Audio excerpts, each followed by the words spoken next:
할렐루야. 5월 7일 금요일입니다. 출애굽기 14장 1절부터 14절까지 말씀을 먼저 읽겠습니다.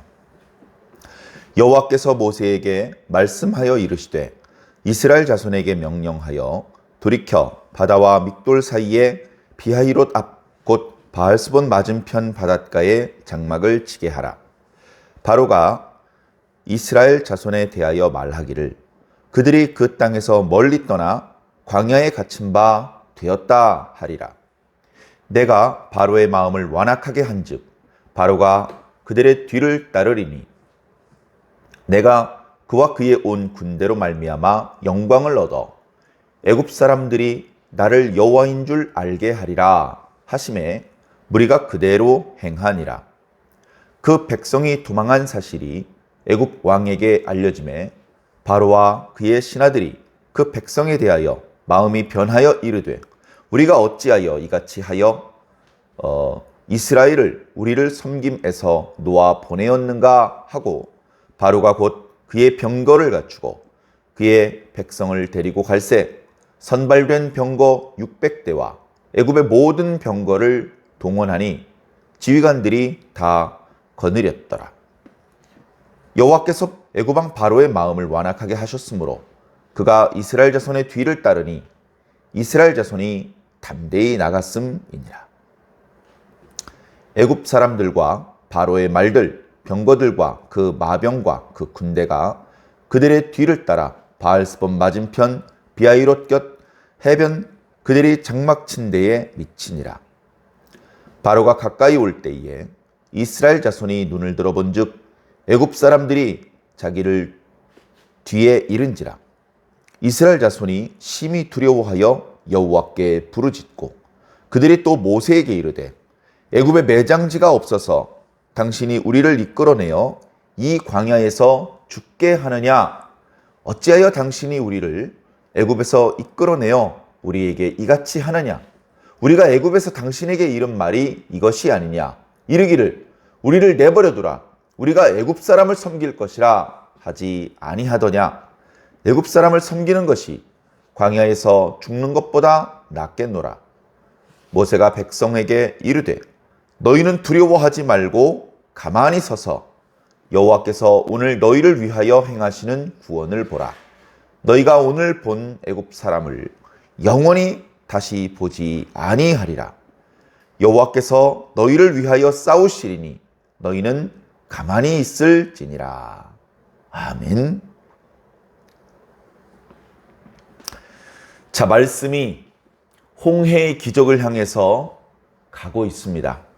아마도 오늘 함께 읽은 말씀 뒷구절에 우리가 잘 아는 홍해의 기적이 펼쳐질 것 같습니다. 사실은 하나님께서 지금 현재 모세에게 어디까지 말씀하셨는지 알 수 없습니다. 오늘 본문 말씀에 나타난 부분까지로만 살펴본다면 모세는 아직 하나님께서 어떤 방법으로 당신이 여호와인 것을 알리실지, 어떤 방법으로 영광을 받으실지 정확히 모르는 것 같습니다. 그러나 그 구체적인 방법이 뭔지는 모르지만 하나님께서 어떤 방법을 사용하시든지 반드시 이스라엘 백성을 구원하실 것이다. 지금 이스라엘 백성을 위협하고 추격해온 애굽 사람들을 다시 보지 않을 수 있도록 하나님께서 막으시고 애굽 사람들을 진멸하실 것이다라는 분명한 믿음의 확신의 모습을 보여주고 있습니다. 모세가 처음부터 이렇게 하나님께 대한 확고한 믿음이 있었던 것은 아니죠.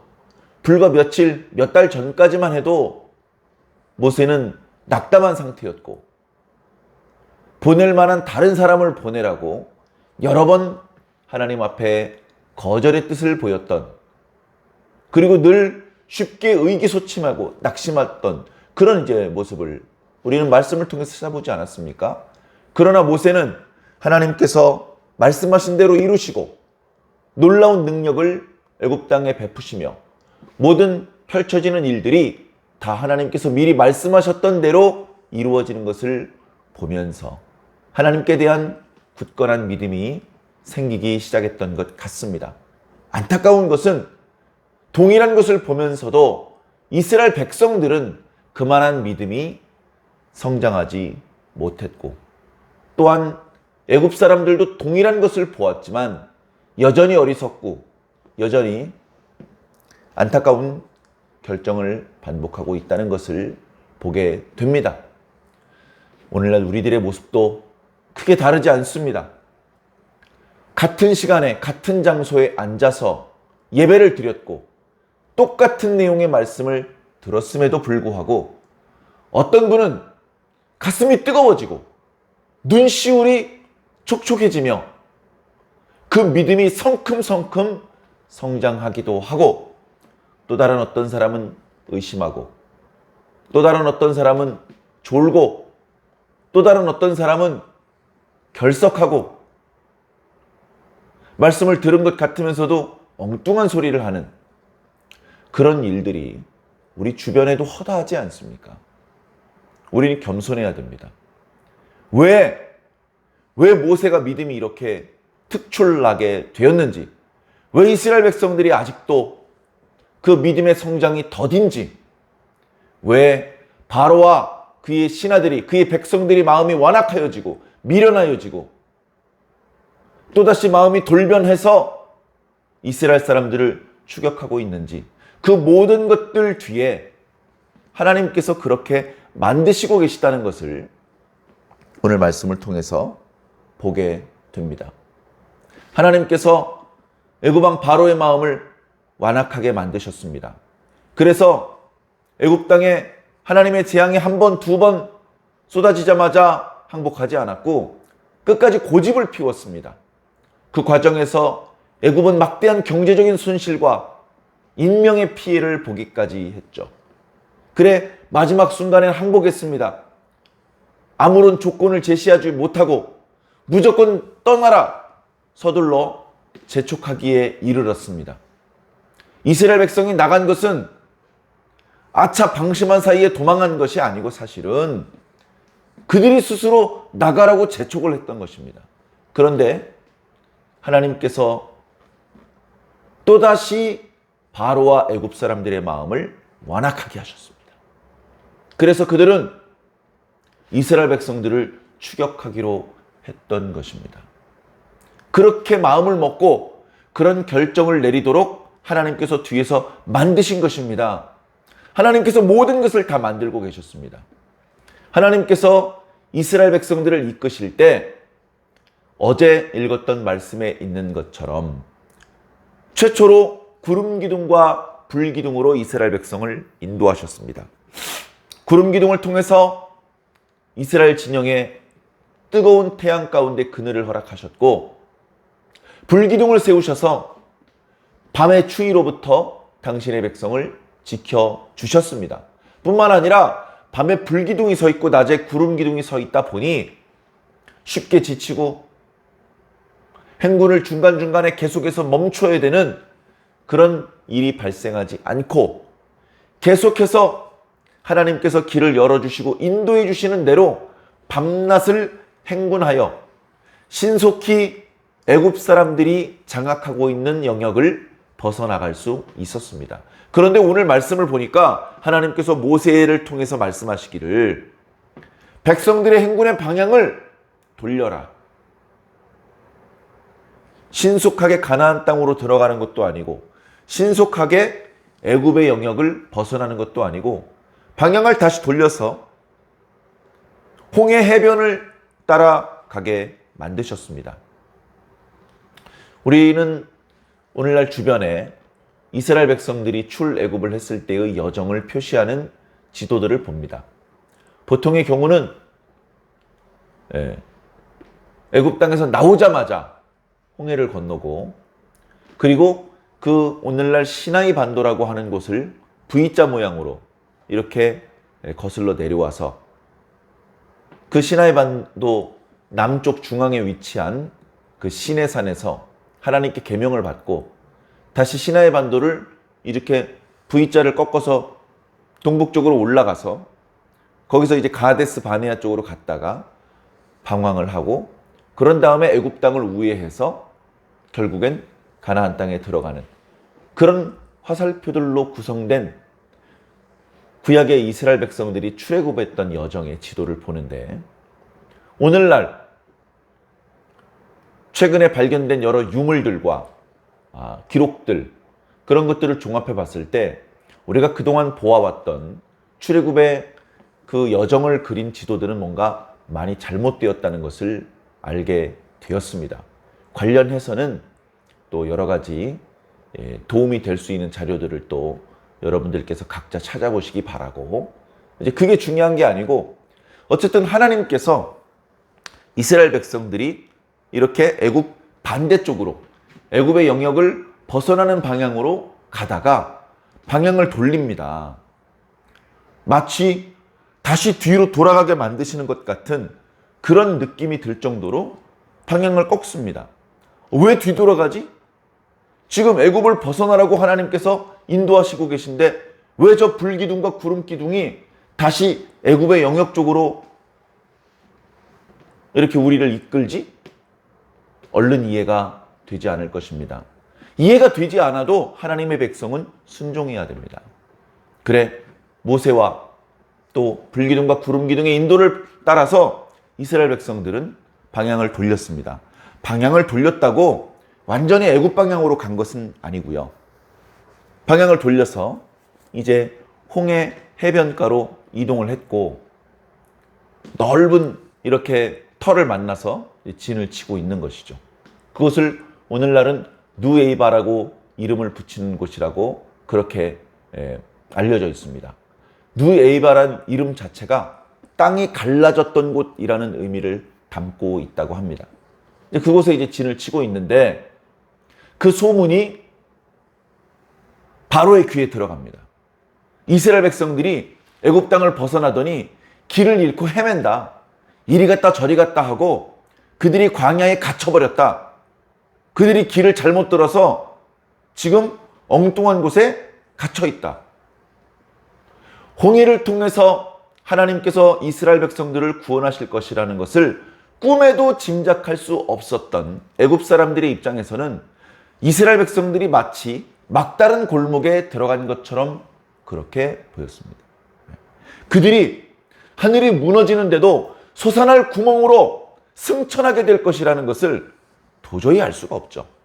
그래서 우리가 왜 그들을 놓아주었는가? 그들을 붙잡아 계속 우리를 섬기게 만들어야 되는데 어찌하여 그들을 놓아주었는가? 여봐라! 병거들을 모으도록 해라.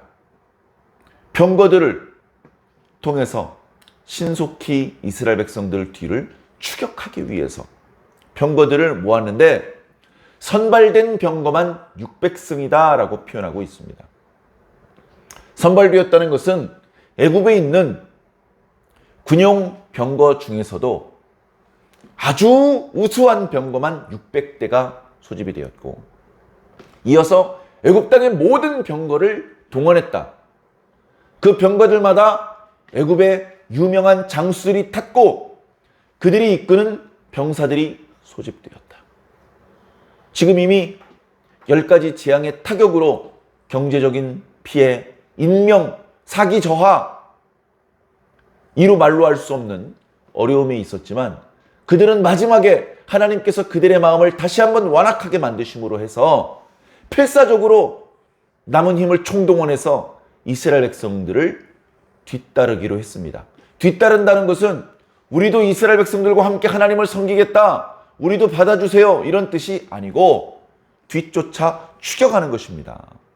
맹렬한 속도로 추격해서 어떻게 보면 이스라엘 백성들을 다시 데리고 와서 자신들의 노예로 삼을 수도 있겠지만 상황에 따라서 그들이 반항할 경우 남김없이 도륙을 할 그런 맹렬한 분노를 끌어안고 이스라엘 백성들을 뒤쫓게 만든 것입니다. 이런 그림, 상당히 위험한 상황이죠.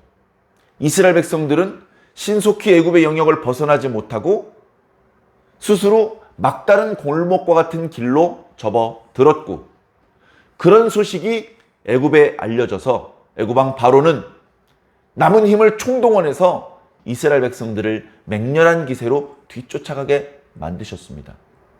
번개같이 쏟아와서 벌써 이스라엘 진영에 애굽 사람들의 말발굽 소리가 들릴 정도로 그런 위급한 상황을 하나님께서 일부러 만드신 겁니다. 일부러. 왜 하나님 이렇게 위험하게 일을 처리하십니까? 안전하게, 평안하게 하나님의 백성들을 인도해야 하지 않습니까? 오늘날도 우리가 그런 의구심을 가지고 하나님께서 왜 이렇게 하시지? 왜 자꾸 힘들게 하시지? 왜 자꾸 어렵게 뺑 돌아가게 하시지? 그런 생각을 할 수 있습니다. 그 깊으신 뜻을 우리는 헤아리지 못할 때가 더 많습니다. 그럼에도 불구하고 순종해야 되는데 오늘 말씀을 보니까 하나님께서 왜 이런 위험한 그림을 그리고 계신지 이유가 나타나고 있습니다. 이렇게 함으로 해서 내가 마지막으로 저 애굽 사람들과 바로를 향해서 영광을 내가 받을 것이다. 그리고 내가 여호와라는 것을 그들에게 알려줄 것이다 라고 말씀하고 있습니다. 이것을 우리가 잘 이해를 해야 됩니다. 하나님께서 뭔가 일을 하십니다. 그런데 그 일은 경우에 따라선 저 원수들도 그리고 하나님의 백성들도 모르는 곳에서 은밀하게 일을 전개시켜 나갈 때도 있습니다. 그러나 필요하신 때는 하나님께서 당신께서 하시는 일을 드러내 보여주십니다. 드러내 보여주시는데 오직 하나님의 백성들에게만 보여주시는 것이 아니고 저 대적들에게도 보여주신다는 말이죠. 하나님께서 하시는 일들을 대적들도 보게 하신다고 말씀하셨습니다. 구약의 여러 선지자들을 통해서 신약의 여러 사도들을 통해서도 증언하게 하시기를 원수들도 하나님께서 하시는 일을 보게 될 것이다. 그 원수들도 하나님께서 옳게 일하신다는 것을 인정할 수밖에 없을 것이다.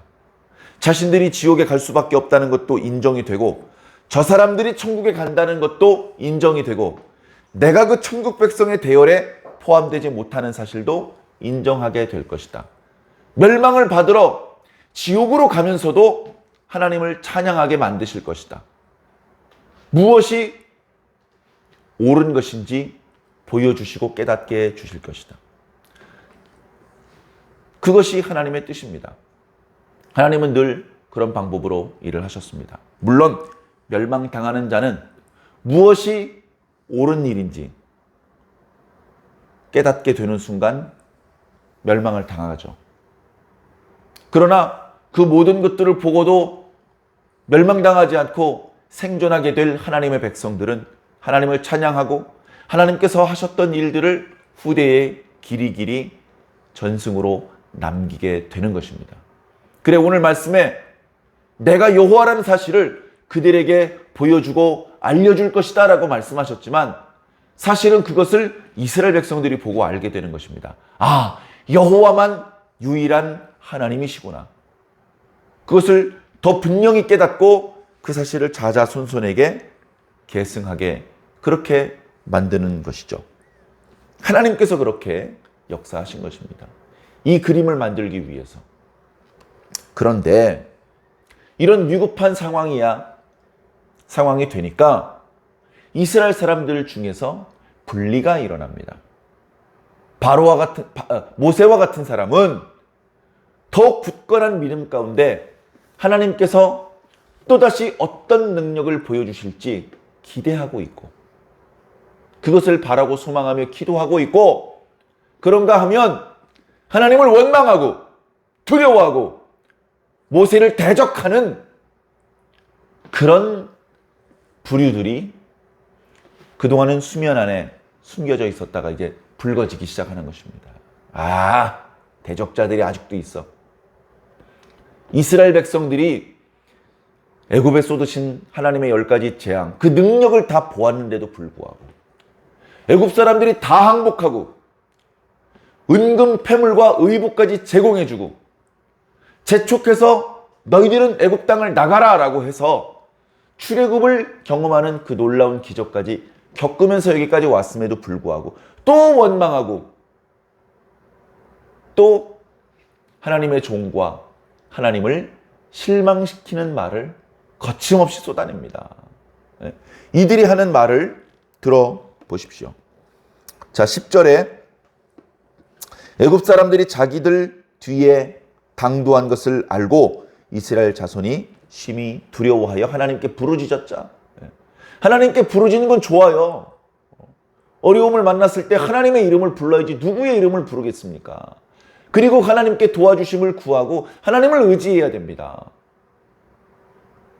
그런데 모두가 그렇게 하나님을 의지하는 것은 아니었던 것 같습니다. 이어지는 11절의 말씀을 보니까 거의 대적하는 자들의 목소리가 들리는데 모세를 향해서 이렇게 말합니다. 야 인마, 애굽에 매장지가 없어서 우리를 광야로 끌어내서 광야에서 떼죽음을 당하게 만드는 거냐?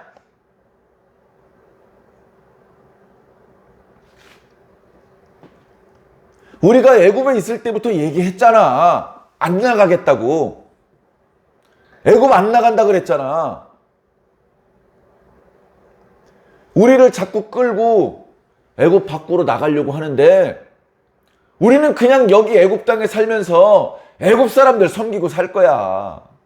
애굽 사람들 섬기고 사는 것이 이 광야에서 개 죽음 당하는 것보다 훨씬 낫잖아. 이런 말을 합니다. 하나님의 백성은 하나님을 섬기는 사람들입니다. 근데 이 대적자들은 애굽 사람을 계속 섬기는 게 좋을 뻔했다고 말합니다. 자신이 누구를 섬기는 자들인지 스스로 밝히고 있는 것이죠. 여러분, 우리는요, 우리가 누구인지 이렇게 보여주면서 사는 겁니다.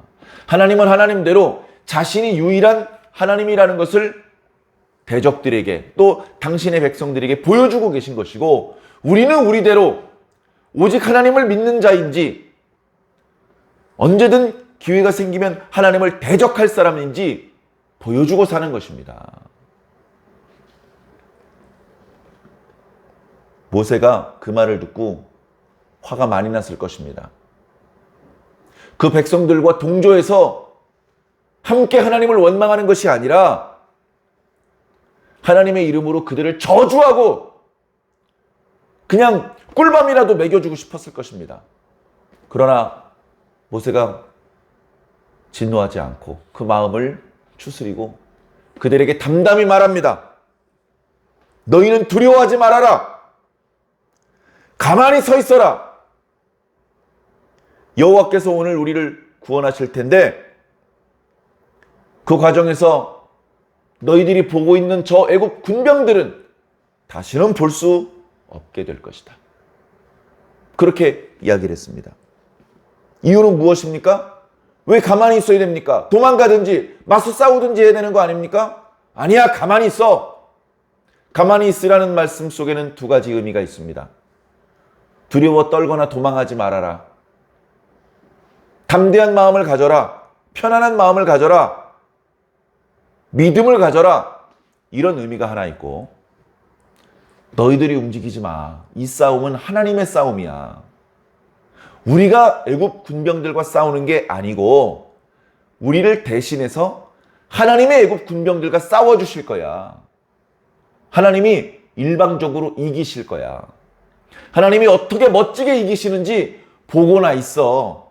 나중에 못 봤다고 하지 말고 하나님이 언제 우리를 도와주셨냐고 의심 섞인 말 하지 말고 오늘 지금 방금 아주 무엄한 말을 했는데 내가 이번 한 번은 봐줄게. 오늘 하나님께서 어떻게 역사하시는지 보고 다시는 지금처럼 말하지 마. 다시는 하나님을 원망하고 의심하고 애굽 사람들 섬기겠다고 말하지 마. 하나님이 어떤 분인지 똑똑히 보고 오직 하나님만 섬기는 사람이 돼. 라고 모세가 이야기하고 있는 것이죠. 오늘 우리는 오직 하나님만 섬기고 있습니까? 오늘 우리는 차라리 세상을 섬기고 있을 걸. 그게 훨씬 편하고 안전한 길이었는데 하며 후회하고 있습니까? 수없이 마귀는 우리 귓전에 우리가 신앙의 길에 들어선 것을 후회하게 만들 것입니다.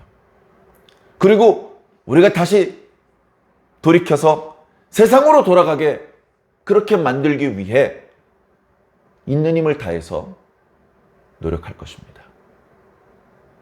우리는 우리의 귓전을 때리는 그 마귀의 거짓말에 흔들려서는 안 됩니다.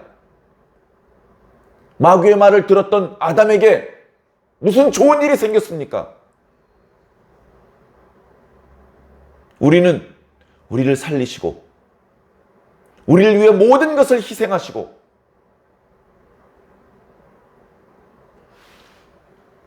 우리의 모든 것을 책임져 주시는 하나님의 말씀만 따라야 됩니다. 예수 그리스도의 말씀만 따라가야 됩니다.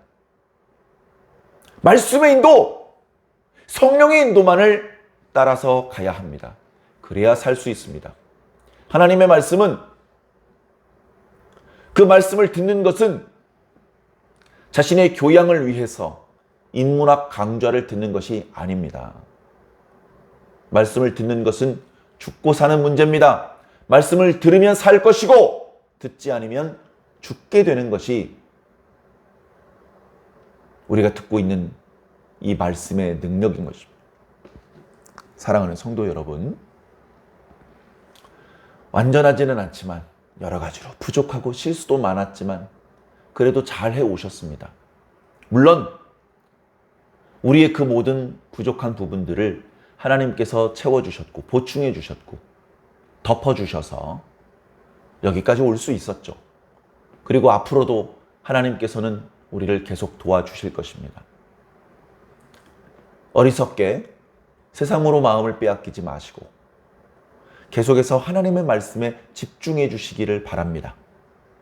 하나님의 말씀에 좀 더 가까이 나아가시고 그 말씀이 우리를 잡아당기시는 것을 느끼시고 그 말씀이 내미는 손을 굳게 부여잡고 말씀과 함께 이기시기를 바랍니다.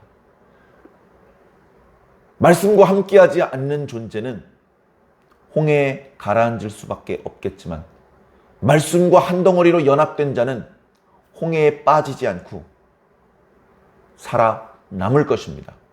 우리는 하나님을 뒤쫓다가 중간에 어리석게 미끄러져서 넘어지고 빠지기 위해서 신앙을 시작하지 않았고 끝까지 이 말씀과 함께 이기고 또 이기는 자가 되어서 우리가 처음부터 소망했던 천국에 들어가기 위해서 신앙을 시작했습니다. 이 신앙의 방향을 돌이키지 않으시고 계속해서 우리의 뱃머리를, 우리를 부르시는 하나님의 음성을 향하여 고정하여 주시기를 부탁을 드립니다. 그런 신앙의 여정은 오늘 하루의 일상을 통해서도 동일한 방향으로 진행되어야 할 줄로 믿습니다. 오늘은 이번 한 주간의 일상의 일들을 마무리하고 또 주일을 준비하기 위해서 좀 더 신경을 써야 될 그런 시점에 왔습니다. 또 돌아오는 주일은 이제 어버이 주일이죠. 그래서 가정의 달을 하나님께서 우리의 가족이신 것을 기억하면서 또 우리의 골육 지친을 위해서 기도하고 그들과 이렇게 좋은 시간, 평안하고 행복한 시간을 보내기 위해서 또한 준비해야 될 것들이 많은 오늘 하루가 될 것 같습니다. 주님과 동행하시면서 오늘도 행복한 하루를 보내게 되시기를 주님 이름으로 간절히 축원합니다.